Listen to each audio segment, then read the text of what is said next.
Hello everyone. Today we are marking our 59th day of I Resist From Home. हमारा campaign जो lockdown से शुरू हुआ था against CAA, NRC and NPR, I Resist From Home, वो आज 59th day complete कर चुका है. आज मैंने बोला था कि I will go live because हम अपनी जो टीम से है कनेक्ट नहीं कर पा रहे हैं. कनेक्टिविटी इश्यूज बहुत ज़्यादा है, लोड शेडिंग है यहाँ पे, but the show must go on. पिछले 3 दिन से हम यही कर रहे हैं कि कनेक्ट नहीं कर पा रहे हैं. तो ठीक है, लेट्स कम बैक. हम लोग वापस आते हैं मुद्दे पर. आज मैंने बोला था कि I will discuss about CAA and Amphan in the context of West Bengal. Particularly West Bengal के कॉन्टेक्स्ट में मैं अम्फन और CAA के बारे में बहुत संक्षेप में बोलूँगी. ठीक है, क्यों बोलूँगी? क्योंकि हमें मालूम है कि वेस्ट बंगाल अभी फ़िलहाल पैंडेमिक से जूझ रहा है. उसके बाद जो ये साइक्लोन अम्फन ने जो भी किया है, जो भी नुकसान पहुंचाया है वेस्ट बंगाल को, और भी राज्यों में पहुंचाया है, बट अभी फ़िलहाल के लिए मैं वेस्ट बंगाल के बारे में बात करूंगी. मैं क्यों बात करूंगी उसी पर मैं हूं अभी, कि जो नुकसान पहुंचाया है वेस्ट बंगाल को ये नेचुरल डिज़ास्टर ने, वो बहुत ही ज़्यादा है. लेकिन CAA के बारे में मैं क्यों बात करूंगी? बिकॉज हमें पता है कि नेक्स्ट ईयर 2021 में हमारे यहाँ इलेक्शंस हैं. और एक जो वजह है जो बार बार हमें सुनने को आता है कि अगर फलां पार्टी वेस्ट बंगाल में इलेक्शन जीती तो वो NRC लागू करेगी. ठीक है, ये हमें 2019 से, उससे पहले से ही सुनने में आ रहा है. खैर, उस बहस पे नहीं जाते हैं. कुछ स्टैटिस्टिक्स देखेंगे हम लोग यहाँ पे कि वेस्ट बंगाल क्यों. बहुत ध्यान से मेरे स्टैटिस्टिक्स को आप ज़रा सुनिएगा. Kolkata is 100% urban. ये सिटी है, ये मेट्रोपोलिस है. 100% की आबादी यहाँ पे अर्बन है. ठीक है, बांकुरा में आइए. बांकुरा में जो अर्बन पॉपुलेशन है, जो शहर में रहने वाले निवासी हैं, उनका 10% से नीचे, वो जो कैटेगरी है, जो अर्बन कैटेगरी है, बांकुरा, मैं सारे डिस्ट्रिक्ट्स के बारे में नहीं बात करूंगी, बांकुरा में 10% से नीचे है. मालदा 10% से नीचे है. शहरी आबादी मुर्शिदाबाद 15% से नीचे है. मतलब इससे समझ में आ गया कि वहाँ की जो आबादी है वो ग्रामीण है. मतलब लोग ज़्यादातर 85% लोग, 90% लोग, सिर्फ 3 डिस्ट्रिक्ट के बारे में मैंने बताया है कि ज़्यादा से ज़्यादा आबादी जो है रूरल है. मतलब वो लोग ग्राम में रहते हैं. ठीक, अब बांकुरा में मैं मुर्शिदाबाद और मालदा को मैंने लिया और एक बांकुरा डिस्ट्रिक्ट लिया. क्यों लिया मैंने? क्योंकि ज़्यादातर बोला जाता है कि ये जो CAA का विरोध कर रहे हैं ये एक ही धर्म के लोग कर रहे हैं. वो हमें मालूम है, मैं किसी का भी नाम नहीं लूँगी कि ये सिर्फ यही लोग जो हैं इसका विरोध कर रहे हैं. इसीलिए मैंने मालदा, मुर्शिदाबाद और बांकुड़ा का ये 3 डिस्ट्रिक्ट्स लिए. बांकुड़ा में जो आबादी है हिंदुओं की, वो 80% है बांकुड़ा में. और जो शहरी निवासी हैं वो 10% तक होंगे अभी, क्योंकि मैंने 2001 के सेंसस से लिया है. हिंदू आबादी बांकुड़ा में 80% है. मालदा में, जो मालदा, मुर्शिदाबाद और एक कम्युनिटी को जो बोला जाता है कि सिर्फ यही लोग विरोध कर रहे हैं, मुसलमान की आबादी हद से हद 60% या उससे कुछ ज़्यादा मालदा में. मुर्शिदाबाद में 50% से कुछ ज़्यादा. तो ये भी आप देख रहे हैं कि हिंदुओं की आबादी यहाँ पे भी आपको लगभग 40%, 50%, 40% ही पकड़िए, जो सबसे ज़्यादा आबादी है मुर्शिदाबाद और मालदा में. और बांकुड़ा में ये 80%. और ऐसे बहुत सारे ऐसे डिस्ट्रिक्ट्स हैं जिनके बारे में मैं बोल सकती हूँ. तो मैं क्यों बोल रही हूँ ये सारी बातें? मैं इतना स्टैटिस्टिक्स बता रही हूँ आपको, मैं रूरल एरियाज़ के बारे में बता रही हूँ, मैं अर्बन एरियाज़ के बारे में बता रही हूँ, और मैंने शुरू में कोलकाता का जिक्र किया था कि यहाँ की शहरी आबादी पूरी 100% है।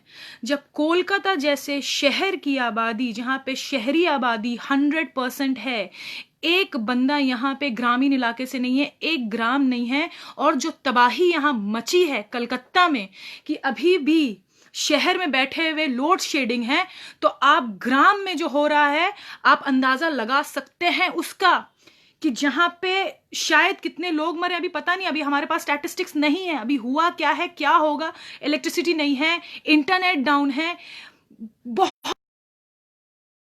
हो सकता है कि क्या हो रहा होगा ग्रामीण इलाके में, ग्राम के इलाके में, रूरल एरियाज में।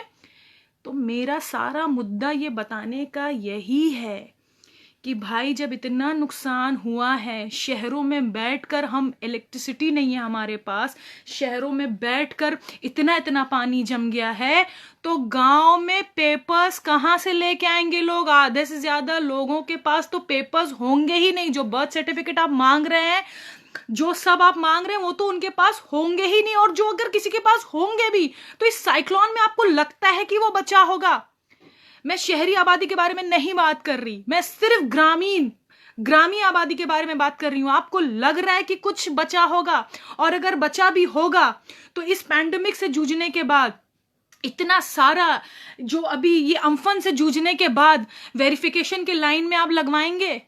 ये पूरा जो होता है ना, ये जो हमारी लड़ाई यही थी कि भाई आप जो हमें बोल रहे हैं, वो जो वेरिफिकेशन सेंसस में जो होता था, दैट हमने ये बोला दैट ये चीज है, वो उसको लेते थे और चले जाते थे, लेकिन एनपीआर में उसे वेरीफाई करना पड़ रहा है। ये वेरिफिकेशन का ही जो चक्कर है। तो मेरा सवाल यही है, आज मैं एक सवाल करके छोड़ूंगी, इज वेस्ट बंगाल रेडी? क्या रेडी है वो वेरिफिकेशन के लिए जो ये लागू होगा यहां पे? मैं ये सवाल आप लोग सबसे करती हूं। क्या वेस्ट बंगाल अम्फन से जूझने के बाद, आप चले जाएं धर्मतल्ला इलाका में, आप चले जाएं न्यू टाउन इलाके में, अपरूटेड हो गए हैं पेड़ सारे इतनी पुराने जो दरख्त हैं, they are no more, they are dead. किस कदर वातावरण में इसका इफेक्ट पड़ेगा आपको अंदाजा है? अभी थोड़ा वातावरण ठीक हुआ था, अभी फिर से वही चीज की, और क्या बोलूं। तो मेरा सवाल आपसे यही है, सारे लोग जो देख रहे हैं, इस वेस्ट बंगाल रेडी? ठीक है, क्योंकि क्यों मैंने वेस्ट बंगाल का नाम लिया? क्योंकि बार बार यही बात बोली जाती है हर इलेक्शन से पहले कि अगर यहां पे एक फला पार्टी जीती तो वो यहां पे एनआरसी लागू करेगी, और उनका टारगेट भी बहुत ही ट्रिकी है। उनका टारगेट जो डिस्ट्रिक्ट है वो है जलपाईगुड़ी, रायगंज और फुटहिल्स ऑफ दार्जिलिंग। तो ये जो पॉलिटिक्स है ना, जो एक पर्टिकुलर पार्टी खेल रही, दैट्स वेरी डिवाइसिव। वो बहुत ज्यादा डिविजन्स पे बिलीव करते हैं। इनफैक्ट ये जो एनआरसी का भी जो खेल रहे हैं, वो उन्होंने भी एक टारगेट कर लिया है कि जो बांग्लादेश के बॉर्डर से जो है वो जो उसको, मतलब वहां से जो इलीगल इमिग्रेंट्स है, तो आप पूरा बंगाल लेना, फिर आप पूरे बंगाल के बारे में बात करें। And Bengal is a hot cake, क्योंकि एज मैंने पहले ही मेंशन कर दिया कि हमारे यहाँ इलेक्शन है। तो I am not Bengali speaking, but I am a proud Bengali. मैं अपने आप को बंगाली बोलती हूँ, और मेरे बंगाली फ्रेंड्स मुझे बंगाली बोलते हैं। येस, आई नो कि इश्यूज होंगे that I don't speak in Bengali, I try, ठीक है, मैं उसको भी ठीक करूंगी। तो Bengal stays united, Bengal will fight, west Bengal will fight, west Bengal will fight any pandemic that comes to its way. और वेस्ट बंगाल एक है, and it will prove itself, it will prove itself, because division यहां पे नहीं चलेगा। वो जो डिवाइड एंड रूल पॉलिसी यहां पे नहीं चलेगी। Think the question now I leave up to you. Do you think Bengal is ready for CA, NRC and NPR? Thank you. Good night. I know मेरी बैटरी चली जाएगी. You can see I am all wet. I am like this, and I pray कि सब कुछ सही हो, और जितनी जाने गई हैं, feel so sorry, लेकिन अभी मेरे पास टाइम नहीं है, कभी भी ये बंद हो सकता है। बैटरी बहुत लो है, फ्लैश लाइट जगा के हम लोग बात कर रहे हैं। Please stay safe, please gathering ना करें। और अभी जो मैं, हाँ, आज मैंने एक 2-4 लाइव वीडियोस छोड़ा था यहाँ पे जेनिथ हॉस्पिटल के पास, BT रोड में। लोग अवरोध कर रहे थे, पूरी पब्लिक गैदरिंग के साथ लोग अवरोध कर रहे थे कि उनके घरों में लाइट नहीं है। ये सिटी का हाल है, लोग अवरोध कर रहे थे। सिटी में तो आप अवरोध भी कर सकते हैं क्योंकि वहां पे गाड़ियों का आवन गमन होता है। गांव में तो अवरोध भी नहीं कर सकते, गांव में अवरोध करने का भी कोई सीन नहीं है। तो उन्होंने अवरोध किया, तो हम लोग ऑलमोस्ट 1 से सवा घंटा वहीं पे टिके रहे, ठीक है, कि कुछ हो ना जाए। उनको लग रहा था कि यहाँ पेड़ नहीं काटा जा रहा है, पानी भर गया है, हमारे पास पीने को पानी नहीं है, इलेक्ट्रिसिटी नहीं है, ये सारी चीजें उनके इश्यूज थे। But I don't support any kind of public gathering, चाहे वो आप किसी त्यौहार के नाम पे करें। भाई ये पब्लिक गैदरिंग आप अपने पास ही रहने दें। पब्लिक गैदरिंग अभी नहीं होनी चाहिए, चाहे वो अवरोध के नाम पे हो, चाहे वो कोई भी कुछ भी कोई किसी मजहब के नाम पे भी हो। I oppose that. और मैं यही रिक्वेस्ट करूंगी, प्लीज अपने अपने घरों में रहिए। आज इस बार का रमजान भी कुछ अलग सा है, कुछ अलग ही लुत्फ था, तो इस बार का ईद भी कुछ अलग से मनाइए ना, ठीक है। घरों में रहिए, शॉपिंग मत कीजिए, बाहर मत निकलिए, रिक्वेस्ट है सबसे। Thank you. जय हिंद, जय भारत।